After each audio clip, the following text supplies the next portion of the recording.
Hello दोस्तों, स्वागत है आपका आपके अपने चैनल इलेक्ट्रिकल गोपाल में। दोस्तों आज की वीडियो बहुत ज़्यादा इंपॉर्टेंट होने वाली है। आज की वीडियो मैंने इलेक्ट्रिशियन से related most important objective question रखे हैं जो कि डायरेक्टली आपके एग्जाम में पूछने वाला है। यह क्वेश्चन साथियों प्रीवियस ईयर एग्जाम में काफ़ी बार ये क्वेश्चन यहाँ पे पूछे गए हैं। आप ऊपर लिखा हुआ देख सकते हैं इलेक्ट्रिशियन PYQ यानी कि प्रीवियस ईयर क्वेश्चन। यहाँ पे सिर्फ मैं प्रीवियस ईयर क्वेश्चन आपके लिए डिस्कस करता हूँ जो कि आपके एग्जाम पॉइंट ऑफ व्यू से बहुत ज़्यादा इंपॉर्टेंट है। और यह क्वेश्चन इतने इंपॉर्टेंट है कि डायरेक्टली आपके एग्जाम में पूछने ही वाला है। तो आप सभी लोगों से रिक्वेस्ट है कि इन क्वेश्चन को अच्छे से कहीं ना कहीं लिख लीजिए या हो सके तो याद कर लीजिए। मैं आपको इसकी PDF भी प्रोवाइड करा दूंगा और आप हो सके तो PDF से बार बार उसको अच्छे से रिवाइज भी कर सकते हैं, जिससे कि आपको एग्जाम में बहुत ज़्यादा हेल्प मिलने वाली है। यहाँ मैं साथियों आपका ज़्यादा समय नहीं लूंगा क्योंकि आपके एग्जाम में सिर्फ एक दिन बाकी बचा है। तो चलिए साथियों वीडियो को शुरू कर लेते हैं। वीडियो को शुरू करने से पहले कहना चाहूँगा जो लोग इलेक्ट्रिकल गोपाल पे पहली बार विजिट कर रहे हैं उन लोगों से रिक्वेस्ट है कि इलेक्ट्रिकल गोपाल को ज़्यादा से ज़्यादा लोग सब्सक्राइब कर लें। मैं साथियों यहाँ आपके लिए इलेक्ट्रिकल और GK GS या करंट अफेयर की वीडियो आपके लिए रेगुलर लाता रहता हूँ जो कि आपके एग्जाम पॉइंट ऑफ व्यू से बहुत ज़्यादा इंपॉर्टेंट होती है। तो चलिए साथियों वीडियो शुरू कर लेते हैं। आज का पहला क्वेश्चन आप सामने देख सकते हैं जो कि मेजरमेंट से है। विच of the following is the most popular method for measuring low resistance. यहाँ आप क्वेश्चन को अच्छे से पढ़िए। सबसे पहले आपको क्वेश्चन को तरीके से पढ़ लेना है, उसके बाद ही आपको ऑप्शन पे जाना है। वो क्वेश्चन में बोल रहा है कि कौन सा पॉपुलर मेथड है लो रेजिस्टेंस को मेजर करने का। यहाँ पे आप ऑप्शन नंबर B करेक्ट हो जाएगा, केल्विन डबल ब्रिज मेथड। साथियों केल्विन डबल ब्रिज मेथड जो होता है वो लो रेजिस्टेंस मेजर करने के लिए यहाँ पे उससे लो रेजिस्टेंस को यहाँ पे मेजर किया जाता है। Kelvin double bridge most important ये क्वेश्चन है। वैसे लो रेजिस्टेंस तो यहाँ पे पोटेंशियोमीटर मेथड से भी यूज़ कर सकते हैं, लेकिन बेस्ट ऑप्शन इसका जो होगा ना वो केल्विन डबल ब्रिज मेथड ही होगा। अब मैं आपको बता दूं ये तो लो रेजिस्टेंस मेजर करता है, और जो मीडियम रेंज के रेजिस्टेंस होते हैं वो कौन कौन से मेथड होते हैं जो कि मीडियम रेंज के रेजिस्टेंस को मेजर करते हैं। सबसे पहला होता है उसमें वोल्ट मीटर एमीटर मेथड, ठीक है। दूसरा आता है सब्सटीट्यूशन मेथड। तीसरा आता है व्हीटस्टोन ब्रिज मेथड। चौथा आता है ओम मीटर मेथड। पांचवा आता है कैरी पोस्टर ब्रिज। तो ये 5-6 पॉइंट यहाँ पे थे, उसको आप कहीं ना कहीं नोट डाउन कर लीजिए, डायरेक्ट आपके एग्जाम से पूछता है। चलिए चलते हैं अगले क्वेश्चन पे। यहाँ पे आप देख सकते हैं अभी मैंने आपके लिए डिस्कस किए हैं कि मीडियम रेंज के रेजिस्टेंस जो होते हैं वो कौन से मेथड से यहाँ पे मेजर किए जाते हैं। आप क्वेश्चन में देख सकते हैं विच of the following method is use for measurement of medium range resistance. आप ऑप्शन में देख सकते हैं जो मैंने बताया इनमें से सिर्फ एक ही मैच करता है। डायरेक्ट डिफ्लेक्शन नहीं है, एंडरसन ब्रिज नहीं है, और जो केल्विन डबल ब्रिज मेथड है वो तो साथियों यहाँ पे लो रेजिस्टेंस मेजर करता है। अब मैंने आपको अभी पिछले क्वेश्चन में बताया एक कैरी पोस्टर ब्रिज होता है। कैरी पोस्टर ब्रिज होता है जो कि मीडियम रेंज के रेजिस्टेंस को मेजर करता है, और इस कैरी पोस्टर ब्रिज का दूसरा नाम होता है slide wire bridge. Slide wire bridge इसका नाम होता है दूसरा, जो कि मोस्ट इंपॉर्टेंट है, कहीं ना कहीं नोट डाउन कर लीजिए इसको। कभी कभी एग्जाम में ये भी पूछ लेता है कि जो मीडियम रेंज का रेजिस्टेंस होता है ना उसकी वैल्यू कितनी होती है, वो मीडियम रेंज का रेजिस्टेंस कितनी वैल्यू से कितने तक होता है। तो यहाँ जो होता है ना वो 1 ओम से ज़्यादा है, 1 ओम से ज़्यादा है, और क्या कहते हैं 100 किलो ओम, 100 किलो ओम से कम, 100 किलो ओम से कम और 1 ओम से ज़्यादा है, ये होता है मीडियम रेंज का रेजिस्टेंस। और लो वैल्यू का रेजिस्टेंस होता है 1 ओम से कम, यानी कि लेस देन 1 ओम, ये होता है लो रेजिस्टेंस। और जो हाई रेजिस्टेंस होता है वो होता है 100 किलो ओम से ऊपर। 100 किलो ओम से ऊपर जितना भी रेजिस्टेंस होगा वो हाई रेजिस्टेंस की कैटेगरी में आता है। तो चलते हैं अगले क्वेश्चन पे। क्वेश्चन नंबर 3 आप यहाँ पे देख सकते हैं, विच of the following is most sensitive detector. निम्नलिखित में से कौन सा सिंगल फ्रीक्वेंसी वैल्यू के लिए सबसे संवेदनशील डिटेक्टर है। आप यहाँ पे डिटेक्टर से मतलब क्या है, आपने AC ब्रिज पढ़े होंगे जो कि क्या कहते हैं Maxwell capacitance bridge, De Sauty bridge, Schering bridge, इस तरीके से जो ब्रिज थे उन ब्रिज में साथियों यहाँ पे डिटेक्टर यूज होते हैं। डिटेक्टर क्यों यूज होते हैं, वो डिटेक्टर फ्रीक्वेंसी को मेजरमेंट के लिए यूज किए जाते हैं। अब आपको यहाँ पे बताना है कि कौन सा सबसे संवेदनशील डिटेक्टर है। ऑप्शन नंबर C आप यहाँ पे देख सकते हैं ट्यून डिटेक्टर। अच्छा, डिटेक्टर होते हैं 3 टाइप के, एक होता है हेडफोन डिटेक्टर, ट्यून डिटेक्टर और होता है वाइब्रेशन गैल्वेनोमीटर। तो यहाँ पे सबसे संवेदनशील जो वो होता है ट्यून डिटेक्टर। ये क्यों होता है, क्योंकि इसकी फ्रीक्वेंसी मेजरमेंट की जो रेंज होती है ना वो सबसे यहाँ पे ज़्यादा होती है इनकी। सबसे पहले मैं आपको हेडफोन डिटेक्टर की रेंज बता देता हूँ। इसकी होती है 250 हर्ट्ज से 4 किलो हर्ट्ज तक। 4 किलो हर्ट्ज तक ये फ्रीक्वेंसी को यहाँ पे मेजर कर सकता है। आप कहीं ना कहीं नोट डाउन कर लीजिए, ये डायरेक्टली पूछता है आपके एग्जाम में। अब मैं बताता हूँ आपको ट्यून डिटेक्टर के बारे में। जो ट्यून डिटेक्टर है इसकी जो फ्रीक्वेंसी मेजरमेंट की रेंज होती है वो 10 हर्ट्ज से 100 किलो हर्ट्ज तक, 10 हर्ट्ज से 100 किलो हर्ट्ज तक इसकी मेजरमेंट की रेंज होती है, इसीलिए यहाँ पे सबसे ज़्यादा संवेदनशील है। और अब बात कर लेते हैं हम यहाँ पे वाइब्रेशन गैल्वेनोमीटर की। इसकी रेंज जो होती है ये होती है 5 हर्ट्ज से सिर्फ 1 हर्ट्ज तक। 1 किलो हर्ट्ज तक, सॉरी 1 किलो हर्ट्ज तक यहाँ पे इसकी रेंज होती है। मोस्ट इंपॉर्टेंट ये पॉइंट है, कहीं ना कहीं आप नोट डाउन कर लीजिए। अब चलते हैं अगले क्वेश्चन पे। क्वेश्चन नंबर 4 है यहाँ पे, a Schering bridge can be use for the, यानी कि शेयरिंग ब्रिज का उपयोग किसके मेजरमेंट के लिए यहाँ पे किया जाता है, किसके उपयोग के लिए यहाँ पे किया जाता है। आप ऑप्शन नंबर बी देख सकते हैं, कैपेसिटर। कैपेसिटर को मेजरमेंट के लिए शेयरिंग ब्रिज यूज करते हैं। कैपेसिटेंस मेजरमेंट के लिए 2 ब्रिज यूज करते हैं मेनली, एक होता है शेयरिंग ब्रिज, एक होता है शेयरिंग ब्रिज, आप जिस क्वेश्चन में भी देख सकते हैं इसको, और दूसरा होता है डिसाउटी ब्रिज। डिसाउटी ब्रिज, ठीक है, डिसाउटी ब्रिज और शेयरिंग ब्रिज, इन दोनों को यहाँ पे कैपेसिटर मेजरमेंट के लिए यूज किया जाता है। तो ऑप्शन नंबर बी यहाँ पे करेक्ट हो जाएगा। चलिए चलते हैं अगले क्वेश्चन पे। क्वेश्चन नंबर 5 आप देख सकते हैं, विच of the following can be measured using Maxwell inductance capacitance bridge. आप यहाँ पे देख सकते हैं कि मैक्सवेल इंडक्टेंस कैपेसिटेंस जो ब्रिज होता है वो किसके मेजरमेंट के लिए यूज होता है। मैक्सवेल इंडक्टेंस कैपेसिटेंस ब्रिज से हम क्या मेजरमेंट करते हैं। ऑप्शन नंबर डी यहाँ पे करेक्ट होने वाला, इंडक्टेंस। यहाँ पे हम इंडक्टेंस उसको मेजर करते हैं। अब बहुत से लोग यहाँ पे कमेंट करेंगे कि सर यहाँ पे म्यूचुअल इंडक्टेंस क्यों नहीं मेजर कर सकते, क्योंकि म्यूचुअल इंडक्टेंस को मेजर करने के लिए एक दूसरा ब्रिज आता है जिसका नाम होता है हैवी साइड ब्रिज, और कैंपबेल ब्रिज भी उसको बोलते हैं, ठीक है। और यहाँ पे जो मैक्सवेल इंडक्टेंस ब्रिज हो है ये सिर्फ इंडक्टेंस को मेजर करता है। चलते हैं अगले क्वेश्चन पे। क्वेश्चन नंबर 6 है यहाँ पे, energy meter run slowly even if power is not use, this error is called. यानी कि जब एनर्जी मीटर धीरे धीरे चलने लगता है, स्लो चलने लगता है, तो उसमें कौन सा एरर उत्पन्न हो गया, ऐसा कौन सी हानि आ गई, कौन सी त्रुटि आ गई जिससे कि एनर्जी मीटर यहाँ पे स्लो चल रहा है। तो आप ऑप्शन नंबर सी यहाँ पे देख सकते हैं, क्रीपिंग एरर। ये क्रीपिंग एरर से मैक्सिमम क्वेश्चन यहाँ पे पूछता है, अलग अलग एग्जाम पे डायरेक्टली क्वेश्चन पूछता है क्रीपिंग एरर से। तो ऑप्शन नंबर सी यहाँ पे करेक्ट होने वाला, क्रीपिंग एरर। क्रीपिंग एरर के कारण यहाँ पे एनर्जी मीटर स्लो रन करता है। अच्छा, ये क्रीपिंग एरर क्या होता है दोस्तों, अब मैं आपको बताता हूँ कि क्रीपिंग एरर होता क्या है। क्रीपिंग एरर वह होता है, आपने देखा होगा जो एनर्जी मीटर होता है उसमें साथियों यहाँ पे 2 कॉइल्स होती हैं, 2 कॉइल लगी होती हैं।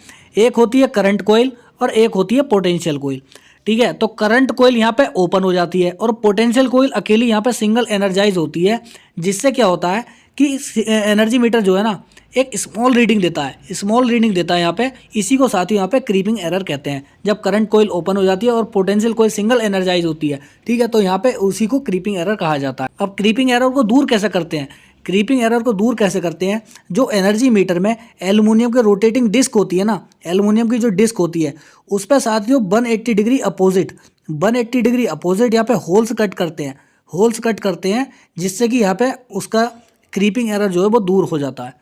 ये साथियों मोस्ट इंपॉर्टेंट क्वेश्चन है, कहीं ना कहीं नोट डाउन कर लीजिए। ऑप्शन नंबर सी इसका करेक्ट हो जाएगा। चलते हैं अगले क्वेश्चन पे। क्वेश्चन नंबर 7 आप यहाँ पे देख सकते हैं, which instrument is the cheapest disregarding the accuracy, यानी कि कौन सा उपकरण सटीकता को देखते हुए सस्ता है सबसे ज़्यादा। ऑप्शन नंबर बी यहाँ पे करेक्ट होने वाला है, मूविंग आयरन सबसे सस्ता है यहाँ पे। और पीएमएमसी जो होता है इसकी फुल फॉर्म होती है permanent magnet moving coil. PMMC की सेंसिटिविटी बहुत ज़्यादा बढ़िया होती है as compared to moving iron, इसलिए हम मैक्सिमम बार पीएमएमसी को यूज़ करते हैं। तो क्वेश्चन नंबर 7 का ऑप्शन नंबर बी यहाँ पे करेक्ट हो जाएगा, मूविंग आयरन। चलते हैं अगले क्वेश्चन पे। क्वेश्चन नंबर 8 है यहाँ पे, ए वोल्टमीटर मेजर पावर। साथियों वोल्टमीटर कौन सी पावर मेजर करता है। ऑप्शन नंबर ए करेक्ट हो जाएगा, रियल पावर, यानी कि रियल पावर या एवरेज पावर भी इसको बोलते हैं, यही मेजर करता है। क्वेश्चन नंबर 9 है यहाँ पे, watt hour meter is a type of instrument, यानी कि वॉट आवर मीटर जो होता है वो किस टाइप का इंस्ट्रूमेंट होता है। अब वाट आवर मीटर को यहाँ पे एनर्जी मीटर भी बोलते हैं, एनर्जी मीटर भी बोलते हैं। क्यों, क्योंकि इसकी जो हम यूनिट होती है ना, जो इसकी वैल्यू हम मेजर करते हैं वो करते हैं kilo watt hour, kilo watt hour में मेजर करते हैं। तो यहाँ पे आप देख सकते हैं वाट आवर मीटर को एनर्जी मीटर भी बोलते हैं। और यहाँ पे ये जो होता है ना इंटीग्रेटिंग टाइप होता है, इंटीग्रेटिंग इंस्ट्रूमेंट होता है। और जो एमीटर होते हैं, वोल्ट मीटर होता है, ठीक है, ये होते हैं इंडिकेटिंग इंस्ट्रूमेंट, यानी कि इंडिकेट करते हैं, संकेत देते हैं। चलते हैं अगले क्वेश्चन में, ज़्यादा समय नहीं लूंगा क्योंकि आपका एग्जाम नज़दीक है, ठीक है। तो चलते हैं अगले क्वेश्चन में। क्वेश्चन नंबर 10 है, which type of instrument have hysteresis loss zero. किस टाइप के इंस्ट्रूमेंट में हाइस्टेसिस लॉस जो होते हैं वो जीरो होते हैं। ऑप्शन नंबर ए आप यहाँ पे देख सकते हैं, मूविंग कोयल। ये मूविंग कोयल और कुछ नहीं है, ये पीएमएमसी है, सिर्फ पीएमएमसी। इसको शॉर्ट में मूविंग कोयल बोलते हैं या एमसी बोलते हैं। इसकी फुल फॉर्म होती है परमानेंट मैग्नेट मूविंग कोयल, इसलिए यहाँ पे एमसी लिखा हुआ है, ठीक है। और एमआई जो है ये है मूविंग आयरन, या बहुत का मतलब या दोनों नहीं, सिर्फ मूविंग कोयल। मूविंग कोयल में हाइस्टेसिस लॉस नहीं होते। और वो क्यों नहीं होते, क्योंकि ये साथियों डीसी पे वर्क करता है, सिर्फ डीसी सप्लाई पे वर्क करता है, एसी पे यहाँ पे वर्क नहीं करता। तो जो इंस्ट्रूमेंट डीसी पे वर्क करता है उसमें हाइस्टेसिस लॉस तो हो ही नहीं सकते। हाइस्टेसिस और एडी करंट लॉस तो सिर्फ एसी में होते हैं, तो इसलिए इसका ऑप्शन नंबर ए यहाँ पे करेक्ट हो जाएगा। क्वेश्चन नंबर 11 है यहाँ पे, the pointer of indicating instrument should be. Indicating उपकरण में प्रयुक्त होने वाला पॉइंटर जो कैसा होना चाहिए, उसका बहुत हल्का होना चाहिए, अधिक वजन होना चाहिए, हल्का या वजन होना चाहिए, वेरी लाइट यानी कि बहुत हल्का यहाँ पे होना चाहिए। और आपको एक पॉइंट और बता दूं, जो यहाँ पे पॉइंटर होता है ना वो एल्यूमिनियम का बना होता है। ठीक है, एल्यूमिनियम का बना होता है। मोस्ट इंपॉर्टेंट पॉइंट है ये, डायरेक्टली आपको एग्जाम में पूछता है। क्वेश्चन नंबर 12 है यहाँ पे, in spring control mechanism, spring control mechanism में the pointer will come to rest at a position when. Question क्या बोलना चाह रहा है, क्वेश्चन बोल रहा है स्प्रिंग नियंत्रण प्रणाली में सूचक तब स्थिर बिंदु पर आ जाता है, तब क्या होता है, जब यहाँ पे टीसी का मतलब है कंट्रोलिंग टॉर्क और टीडी का मतलब है डिफ्लेक्टिंग टॉर्क। तीन टाइप के टॉर्क आपने पढ़े होंगे, कंट्रोलिंग टॉर्क, डिफ्लेक्टिंग टॉर्क, एक आता है डैम्पिंग टॉर्क। ठीक है, damping torque, controlling torque, deflecting torque, ये तीन टाइप के यहाँ पे पढ़े होंगे। तो साथियों इस क्वेश्चन का आंसर ऑप्शन नंबर सी होने वाला है, कंट्रोलिंग टॉर्क बराबर डिफ्लेक्टिंग टॉर्क। क्वेश्चन नंबर 13 आप यहाँ पे देख सकते हैं, a pointer of the instrument once deflected returns to zero position when the current is remove due to, यानी कि एक संकेतक धारा हटा लेने पर उपयंत्र के वापस शून्य स्थिति पर के कारण आ जाता है। कौन सा यहाँ पे टॉर्क लगता है जिसके कारण वह वापस आ जाता है? ऑप्शन नंबर सी यहाँ पे करेक्ट होगा। अब ये क्वेश्चन कहना क्या चाह रहा है, ऑप्शन नंबर सी तो यहाँ पे करेक्ट हो जाएगा, कंट्रोलिंग टॉर्क। ये क्वेश्चन कहना चाह रहा है कि एक पॉइंटर है, ये 10 वैल्यू और ये 0 वैल्यू है। ठीक है, यहाँ पे हमने करंट हटा दी तो ये पॉइंटर अपनी वापस स्थिति में आ जाता है 0 पे। अब वो आता किसकी सहायता है, वो आता है कंट्रोलिंग टॉर्क की सहायता से। कंट्रोलिंग टॉर्क ना इस पॉइंटर को कंट्रोल करता है कि ये 0 वैल्यू से फाइनल पे ही पहुंचे और फाइनल से 0 पे आ जाए। और डिफ्लेक्टिंग टॉर्क यहाँ को ये डिफ्लेक्ट करता रहता है। ठीक है, इन टॉर्क का ये मतलब होता है। तो ऑप्शन नंबर सी यहाँ पे करेक्ट हो जाएगा। चलते हैं अगले क्वेश्चन पे। क्वेश्चन नंबर 14 है यहाँ पे, which of the following is use to measure high value of alternating current with dynamometer, यानी कि डायनोमोमीटर के साथ उच्च मान की प्रत्यावर्ती धारा को मापने हेतु निम्न में से कौन प्रयुक्त होता है? साथियों यहाँ पे आप सबने पढ़ा होगा करंट ट्रांसफार्मर। करंट ट्रांसफार्मर एक स्टेप अप ट्रांसफार्मर होता है और इसका काम होता है कि हाई वैल्यू की करंट को मेजर करना। हाई वैल्यू की करंट भी ये मेजर करता है। अब वो करता कैसे? प्राइमरी वाइंडिंग जो होती है ना उसको तो डायरेक्ट कनेक्ट कर देते हैं हम सप्लाई से, और जो इसकी सेकेंडरी वाइंडिंग होती है उसकी सेकेंडरी वाइंडिंग पे हम लगाते हैं डायनोमीटर इंस्ट्रूमेंट। वो इंस्ट्रूमेंट जो होता है ना डायनोमीटर इंस्ट्रूमेंट, ये डायरेक्टली यहाँ पे करंट को मेजर कर लेता है। सिर्फ ये हाई वैल्यू की करंट को यहाँ पे मेजर करने के लिए यूज करते हैं। तो ऑप्शन नंबर ए यहाँ पे करेक्ट होने वाला है। क्वेश्चन नंबर 15 है जो कि आज की वीडियो का लास्ट क्वेश्चन होने वाला है। मैंने इस वीडियो में सिर्फ 15 ही क्वेश्चन लिए हैं, वो इसलिए लिए हैं ताकि साथियों आपका एग्जाम नजदीक है, आपका टाइम ज़्यादा वेस्ट नहीं करूँगा। सिर्फ यहाँ मैंने ये वीडियो रिवीजन के लिए रखी है और ये जो क्वेश्चन है ये इतने इंपॉर्टेंट है कि आप इन 15 क्वेश्चन को आप मैक्सिमम 10 मिनट में आप आराम से याद भी कर सकते हैं। तो ज़्यादा क्वेश्चन में नहीं है, 15 क्वेश्चन है, एग्जाम में फंस सकते हैं, तो ज़्यादा से ज़्यादा लोग इन्हें करके जाइए। अब क्वेश्चन नंबर 15 को मैंने आपके लिए विद फिगर समझाने की कोशिश की है। अगली स्लाइड में मैंने आपके लिए इसका इमेज भी लगाया है, मैं आपको दिखाने वाला हूँ। क्वेश्चन बोल रहा है clamp on ammeter is use for measurement of, यानी कि क्लैंप ऑन एमीटर का प्रयोग निम्न मापन के लिए किया जाता है।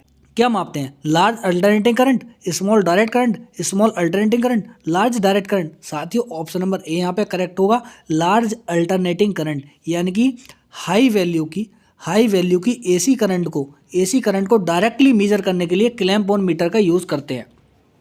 अब मैं आपको इसका डायग्राम दिखा देता हूँ, आप इसे देख कर अंदाज़ा लगा सकते हैं और समझ भी गए होंगे। देखिए यहाँ पे आप देख सकते हैं ये लगा हुआ है, इससे क्या होता है ना, इसको जैसे यहाँ पे प्रेस करते हैं, पुश करते हैं, तो यहाँ से इसके ये वाल्व ओपन हो जाते हैं और किसी वायर को इसके अंदर यहाँ पे डाला जाता है, जिससे कि ये डायरेक्टली वायर का कितनी वायर में करंट फ्लो हो रही है उस करंट को यहाँ पे मेजर कर लेता है। इसका नाम साथियों क्लैंप ऑन मीटर है और इसको यहाँ पे इसका दूसरा नाम जो है टोंग टेस्टर भी इसका नाम बोला जाता है। इस टेस्टर को साथियों टोंग टेस्टर भी कहते हैं। और क्वेश्चन ये पूछता है कि एसी करंट डायरेक्टली हम किससे मेजर कर सकते हैं? वो हम मेजर कर सकते हैं टोंग टेस्टर से या क्लैंप ऑन मीटर से। आई होप दोस्तों वीडियो आपको काफ़ी पसंद आई होगी। अगर साथियों वीडियो पसंद आई है तो इस वीडियो को ज़्यादा से ज़्यादा अपने दोस्तों में शेयर कर दीजिए और इलेक्ट्रिकल गोपाल को ज़्यादा से ज़्यादा लोग सब्सक्राइब कर लीजिए। मैं आपके लिए इसी टाइप की वीडियो रेगुलर लाता रहता हूँ। अब मैं आपको बता देता हूँ इसकी PDF आप किस तरीके से डाउनलोड कर सकते हैं। टेलीग्राम चैनल इलेक्ट्रिकल गोपाल का लिंक दिया हुआ है वीडियो के डिस्क्रिप्शन में, आप उस लिंक पर प्रेस करके टेलीग्राम चैनल पर ज्वाइन हो जाइए, जहां मैं आपको इसकी PDF प्रोवाइड कराने वाला हूं, जो कि साथियों मोस्ट इंपोर्टेंट ये क्वेश्चन होने वाले हैं। तो मिलते हैं साथियों नेक्स्ट वीडियो में, तब तक के लिए जय हिंद साथियों।